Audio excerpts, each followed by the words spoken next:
شادی کے اگلے دن بہو سو کر اٹھی تبھی ساس کی چیختی ہوئی آواز سنائی دی، صبح جلدی اٹھ جایا کرو، ہم لوگ 6 بجے چائے پی لیتے ہیں، تمہاری یہ عادتیں ہم لوگ برداشت نہیں کریں گے، یہ تمہاری ماں کا گھر نہیں ہے۔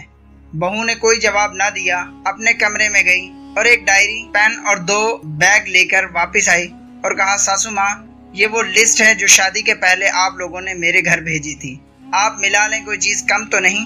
ماروتی ارکنڈا 16,60,000، smart T V 42 inch 52,000، fridge 13,000، washing machine automatic 13,500، mixie oven اور الیکٹرانک سامان 1,60,000، صوفہ ڈائننگ ٹیبل ڈبل بیڈ 1,30,000، نقد 5 لاکھ۔ یہ رہی رسیدیں۔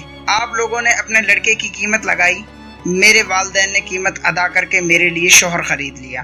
اب آپ بتائیں کہ میرے بارے میں کوئی ڈیمانڈ نہیں کی گئی تھی کہ لڑکی کیسی ہونی چاہیے؟ پھر اس نے ایک خوبصورت سے بیگ کی زپ کھولی، سب دلچسپی سے دیکھنے لگے۔